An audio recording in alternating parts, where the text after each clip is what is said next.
Meus queridos amigos, amados irmãos, que a graça e a paz de nosso Deus e também do seu Filho amado Jesus Cristo seja com todos vocês. Bem-vindo ao nosso canal. Hoje nós vamos tratar do texto de João, capítulo de número 17, que traz o quê? A oração intercessória de Jesus pelos seus discípulos, chamado de oração sacerdotal, aonde o Senhor Jesus, ele antecipa o seu papel de sumo sacerdote, que exerceria à direita do Pai ali no céu. Essa oração, ela é de uma grande profundidade, porque ela revela o que? O amor, o cuidado do Senhor Jesus Cristo para com os seus discípulos. E dentro dessa oração, que ele começa lá em João, capítulo de número 17, Jesus falou essas coisas e, levantando os olhos, disse: Pai, é chegado a hora. Glorifica o teu Filho, para que também o teu Filho te glorifique. Então, nós já aprendemos, já nesse primeiro versículo, que toda oração, ela é dirigida a Deus, através do nome santo de nosso Senhor e Salvador Jesus Cristo. Então, ele levantando os olhos para o céu. Isso aqui simboliza que toda oração é dirigida a Deus. E Jesus, ali em João 14, 6, ele disse: Eu sou o caminho, a verdade e a vida. Ninguém vai ao Pai a não ser por mim. Então, toda oração feita a Deus, ela é realizada no nome de Jesus, tendo como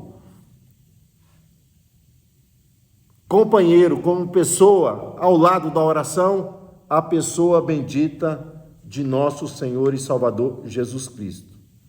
Então, o Senhor Jesus Cristo, ele começa a pedir, que o Pai glorificasse o que o Filho, para que também o Filho glorificasse o Pai. Nós temos que entender que o Senhor Jesus Cristo, tanto em João 12, 23 e João 13, 31, Jesus fala o quê? Da sua morte. Que a sua morte, ela seria o quê? Glorificar o quê? A Deus e também a sua obra ali na cruz do Calvário, porque ele daria o que? A vida pela humanidade. Então, nesse momento que ele pede o Pai para glorificá-lo, ele fala: é chegado o quê? A hora. Então, alguns textos passados, nós vamos ver que Jesus, ele fala: ainda não chegou o quê? A minha hora. O Senhor Jesus Cristo, ele demonstrando que ele conhecia o quê? Todas as coisas.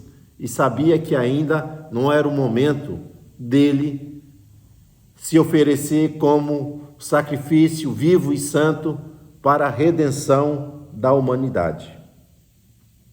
Então, essa glorificação aqui, porque para muitos a cruz, ela era um símbolo de derrota, Mas no caso de Jesus, não. A cruz se tornou o centro da glorificação, porque Jesus Cristo ofereceu um sacrifício perfeito. Ele ressuscita ao terceiro dia. Ele vence a morte e ele ascende o quê? Aos céus, e ele está à direita do Pai, intercedendo para conosco. Então, essa glorificação, ela está relacionada o quê? À salvação, à redenção efetuado ali na cruz do Calvário. Romanos diz que todos pecaram e destituídos estão da glória de Deus. Então Jesus, ele veio o quê? Trazer o quê? A glória de Deus aos homens, revelando o quê? Deus aos homens através da sua pessoa. E o Senhor Jesus Cristo, ele diz, olha, glorifica, o Filho, assim como tinha a glória junto contigo, antes que o mundo existisse. Então o Senhor Jesus Cristo, ele deixa bem enfático aqui, que antes da sua encarnação, ele é Deus, ele é divino, ele é todo-poderoso, ele não se tornou um Deus, mas ele sempre foi um em igualdade com o Pai. O Pai é Deus, Jesus é Deus, o Pai é poderoso, todo-poderoso, o Filho é todo-poderoso. Então ele revela esse propósito, o que? Da sua glorificação, que seria ali na cruz do Calvário. Porque através da glorificação de Cristo, nós vamos ver que o Senhor Jesus Cristo, ele fala, olha, a vida eterna é esta, que conheçam a ti só por único Deus verdadeiro e a Jesus Cristo a quem tu enviaste. Então nós vamos ver que o sacrifício de Cristo ali na cruz do Calvário trouxe o que? A glorificação. Que glorificação é essa? Trouxe a salvação a todos os homens. E nós vamos ser glorificados no futuro, quando o Senhor Jesus Cristo vier buscar a sua igreja. Porque aqueles que morrerem em Cristo ressuscitarão em um corpo glorioso. E aqueles que estiverem vivos serão transformados também em um corpo incorruptível e nós estaremos para sempre com o Senhor. Então nós vamos ver os aspectos da salvação. O Senhor perdoou, o Senhor nos regenerou, Ele nos justificou e nós alcançamos o que? A filiação, nos tornamos filhos de Deus. Então nós andamos em glória, porque o Espírito Santo, que é glorioso, Ele habita em nós.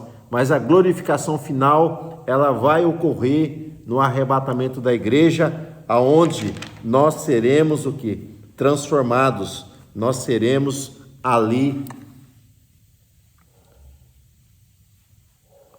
alcançaremos o que? Um corpo glorioso relacionado ao mesmo corpo que o Senhor Jesus Cristo, ele alcançou. Então, após isso, o Senhor Jesus Cristo faz a oração pelos seus discípulos.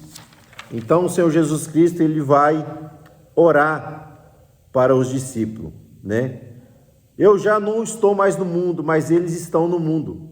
Eu vou para ti. Pai Santo, guarda o teu nome, em teu nome, aquele que tu me deste. Então, nós vamos ver que o Senhor Jesus Cristo, ele ascenderia o quê? Aos céus.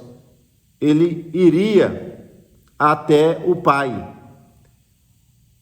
E antes de passar pela martírio ali da cruz do Calvário, nós vamos ver que ele intercede pelos seus apóstolos.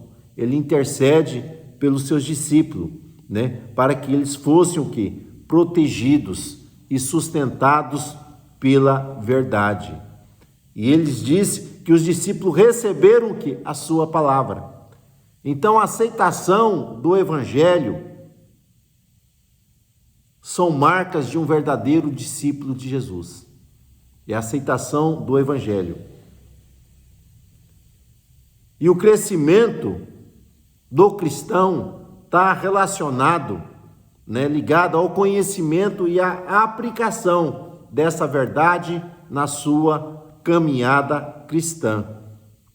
Então Jesus, ele sabia, ele disse que o príncipe desse mundo, já ele operava, mas nessa oração ele pede a Deus, versículo 14 e 15 do capítulo 17, para que os discípulos sejam protegidos o quê? Do mundo e do maligno. Que mundo é esse? Esse aqui não é o mundo físico, o mundo criado, não, mas é o mundo sistêmico, aonde Satanás ele governa. Então o mundo, ele se opõe o quê? A verdade do Evangelho. Ele se opõe a Deus, o sistema, aonde Satanás reina. E nós vamos ver que João, escrevendo, diz que a vitória que vence o mundo que é a nossa fé, é a nossa permanência em Deus, sustentado pela sua graça e pelo seu poder, que nos leva a vencer. Então, Jesus não está dizendo que a sua ausência nos guardaria o quê? Ou nos livraria de qualquer aflição. Ele não está dizendo isso. Ele está dizendo, que no mundo nós teríamos aflição. Mas agora nós temos a certeza, o quê? De que o Pai está conosco, de que Ele nos sustenta. Porque o próprio Cristo, Ele intercede, para que os discípulos sejam protegidos, o quê? Do mundo e do maligno. Então nós vamos ver que o maligno não nos toca. Só toca se ocorrer permissão de Deus. Porque enquanto Cristo esteve aqui na terra como homem, nós vamos ver que Ele guardou os seus discípulos. Ele fala para Pedro que Satanás pediu para peneirar Pedro, mas ele não pôde, porque Jesus intercedeu ao Pai. E Pedro foi liberto ali aquele sofrimento que Satanás queria trazer para ele ali diante do ministério de Jesus. E por último, a oração de Jesus, ela se estende não só para os apóstolos, mas para todos aqueles que crescem. Não só esse. Ali na parábola, lá de João 10, Jesus disse que tem outras ovelhas, mas que não é do seu aprisco, que ele teria o que? De buscar. Então está falando os gentios, além de judeus, gentios que aceitariam o que? A verdade do Evangelho. E aqui nós temos, nessa oração, nós vamos ver a oração pela unidade da igreja. Então a verdadeira unidade da igreja, ela é espiritual. Não está falando de uma unidade denominacional, de uma unidade relacionada, a questões culturais, não, uma unidade espiritual, baseada na comunhão com Deus e na fidelidade, o que é a sua palavra. Então, a verdadeira unidade não significa o quê? Ausência de adversidade, mas sim um propósito de glorificar a Deus e proclamar o que? A verdade do Evangelho. Então, o propósito da unidade, é que a igreja é um corpo, da qual Cristo é a cabeça. E todos nós somos membros desse corpo, da qual Cristo governa, que é a cabeça. E cada um tem a sua importância, tem o seu papel dentro desse contexto. E quando há essa unidade, nós vamos ver que há o crescimento da igreja. Quando todos estão encaixados dentro do seu propósito, da missão, da capacidade de cada um nessa união que é evidenciada pelo fruto do Espírito Santo. Porque o fruto do Espírito é o amor, é a paz, é a fé, é a bondade, a benignidade, a mansidão, domínio próprio. São várias virtudes, nós vamos ver, do Espírito Santo, que manifestam o caráter de Cristo em nossas vidas.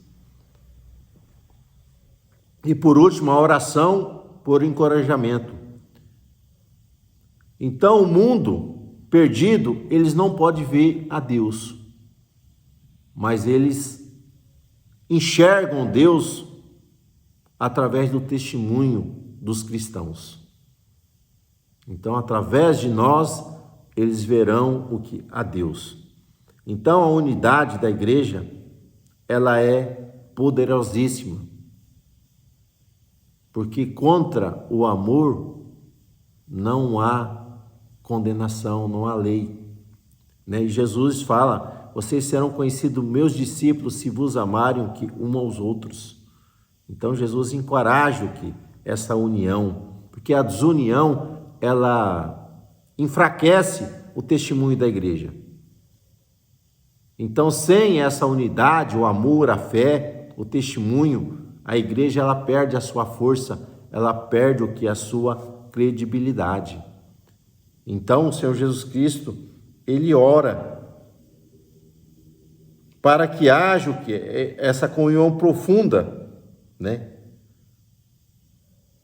com ele, e o nosso relacionamento seja baseado no amor de um para com os outros. Então, é uma oração, né, poderosa e edificante, essa que o Senhor Jesus Cristo faz aqui em João, capítulo de número 17.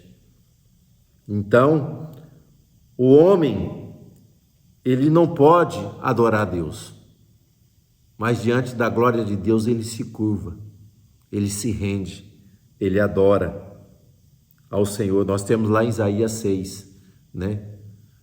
O profeta Isaías, ele vinha trazendo ali uma profecia de juízo, de condenação, mas quando ele tem encontro ali, quando ele entra no templo e ele vê o Senhor assentado sobre um alto e sublime trono, e os querubins, né? Os anjos ali, os serafins dizendo: Santo, Santo, Santo é o Senhor dos Exércitos. Nós vamos ver que ele se curva, ele se dobra ali diante da majestade divina, né? Então, todo homem vira um adorador diante da glória de Deus, porque está escrito: todo joelho se dobrará e toda língua confessará que Jesus Cristo, ele é o Senhor, ele é digno de todo louvor, de toda a adoração. Então, que o Senhor te guarde, o Senhor te proteja, o Senhor te guie, o Senhor te livre na sua caminhada de toda a cilada, de toda a arma do inimigo, e você possa ter êxito e possa testemunhar com coragem a respeito do Evangelho de Cristo e da obra que ele realizou ali na cruz do Calvário para a salvação de todos nós. Então, que Deus vos abençoe, Deus vos guarde. Até uma próxima oportunidade, Deus assim permitindo.